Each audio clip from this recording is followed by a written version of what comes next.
मगर यह कौन सी मोम की नाक है जो जल्दी से मुड़ जाएगी? 4 बज गए। कौन सा हवाई किला है जो उनकी बातों से उड़ जाएगा?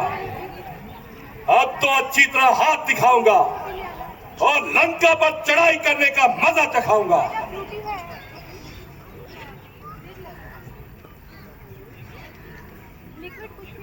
पिताश्री, उन कल के छोकरों की हमारे सामने क्या बिसात है? माना अंगद का पामो नहीं हिला, सर मुझे जोर लगाने का मौका भी तो नहीं मिला। और जमाना तो एक गलपत है जो मामूली आदमी भी जानता है। इसे हम उन्हें बहादुर थोड़ा मानते हैं। मैंने अधीन रहती है ताकत कुल जमाने की, नहीं जरूरत किसी को भी जरा गर्दन हिलाने की। फलक खिदमत बजाता है हमेशा सर झुकाने की, जहां को आस रहती है मेरे ही सर हिलाने की। अगर चुम्बश घड़ी भर को मेरे होठों पे आ जाए, सभी डोले हिले पर्वत सभी संसार थर्राए। जो है यकता जमाने की वही बस शान है मेरी, है जिसका खौफ दुनिया को वही संतान है मेरी। मेरी अजमत नुमाइया है, मेरा हर वीर काबिल है। मुझे दौलत भी हासिल है, मुझे शोहरत भी हासिल है।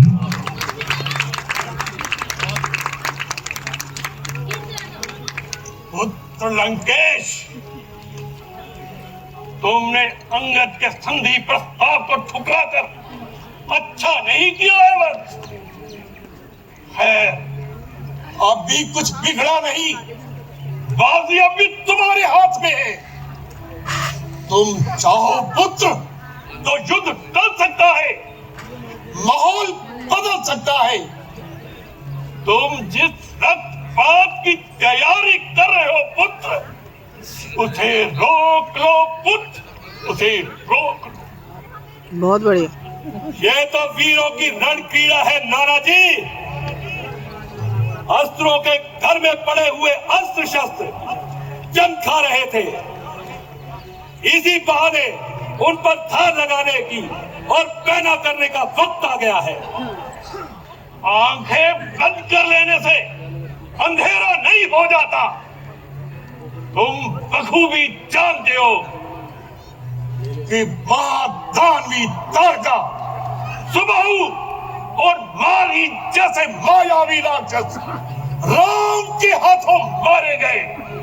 खरदूषण जैसे महाभट योद्धा राम के हाथों संगारे गए। एक ही बाण से राम ने 14,000 राक्षसों का वध कर दिया। इतने वीर सूरमा रण की बलि चढ़ गए। अभी तुम्हारी रण पिपासा शांत नहीं हुई लंकेश। उसी का प्रतिशोध लेने के लिए तो रणचंडी हमारा आह्वान कर रही है। वत्स, तुम इतने विद्वान और गुणवान होकर भी ये कैसी बचकानी बातें कर रहे हो? पुत्र, तनिक विचार करो। संधि का प्रस्ताव शत्रु पक्ष की ओर से आया है। वक्त की नजाकत को समझो, जरा ठंडे दिमाग से काम लो। सीता का ख्याल छोड़ दो और सुलह का दामन थाम लो। संधि की शर्त पर विचार नहीं कर रहे नाना जी। समान के साथ सीता को लौटा दूं क्या? हाँ, लौटा दो पुत्र, लौटा दो। इसी में भलाई है, वरना इतना जान लो लंकेश कि बर्बादी और तबाही है। पुत्र, मैं पूछता हूं कि सीता को लौटाने में तुम्हें परेशानी क्या है? युद्ध अगर टल जाता है तो तो बस हानि क्या है?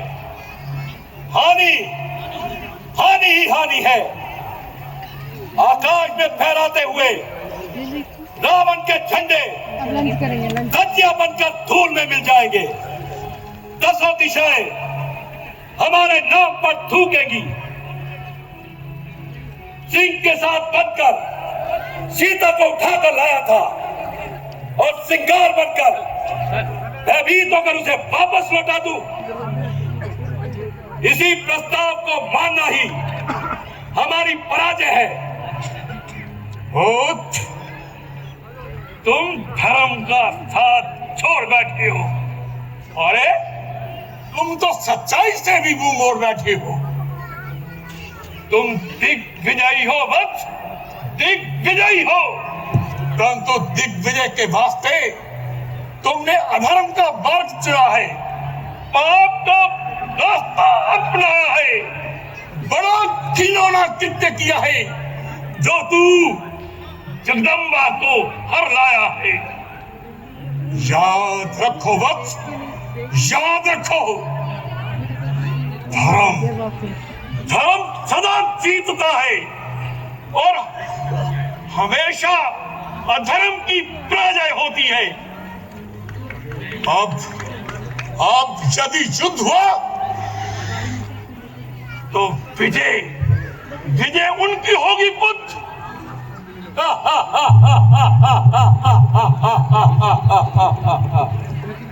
उन तुच्छ वानरों और मानवों की विजय होगी। आपको ये मतिभ्रम कैसे हो गया नाना जी? राम को तुच्छ मानव समझने की भूल मत करो लंकेश। राम तो राजों के भी राजा है, सर्वश्रेष्ठ धनुर्धारी है। अरे जिनसे शत्रुता की है तूने वे नारायण के अवतारी है, उनसे बात पाना तुम्हारे लिए नामुमकिन है पुत्र। इसलिए संधि कर लो पुत्र, संधि कर लो पुत्र। मेरी बात को ध्यान से सुनो, इससे अच्छा अवसर फिर नहीं आएगा। संधि का प्रस्ताव चूंकि शत्रु पक्ष की ओर से आया है, इसलिए इस समय तुम्हारा रुतबा भी ऊंचा है और तुम्हारा मस्तक भी ऊंचा है लंकेश। ज्यादा तारीफ कर दी ना। आपको दूसरा रूप दिखाई नहीं दे रहा नाना जी। हमारी शक्ति से भयभीत होकर शत्रु ने संधि के लिए हाथ बढ़ाया है। यही हमारी विजय का प्रथम लक्षण है। अभी तो छोटा करवा। जाइए, निश्चित होकर घर में विश्राम कीजिए। राजनीति और रणनीति में सर खपाने की अब आपकी उम्र नहीं रही। यह ना भूलिए नाना जी, लंकेश दशानन का सिर कट सकता है, झुक नहीं सकता।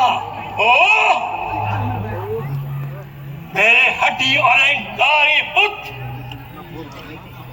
मैंने तुझे इतना समझाया परंतु फिर भी तेरी समझ में कुछ नहीं आया।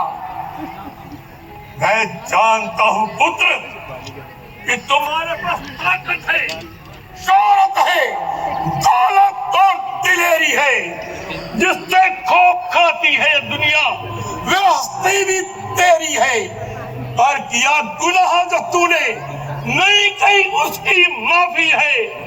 बर्बाद इंसान को करने को सत्य में ही काफी है, सत्य में ही काफी है।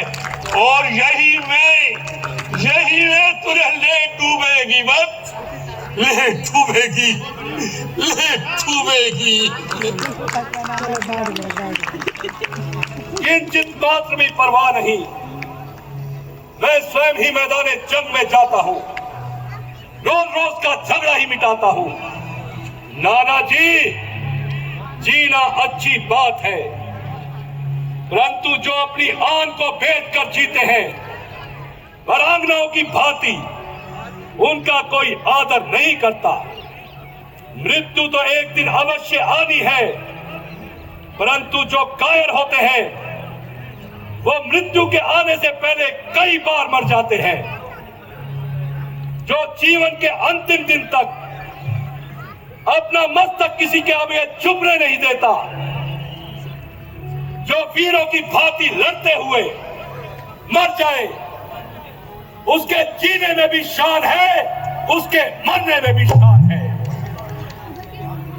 साथ मेरे वो चले जो सूरमा परवान हो,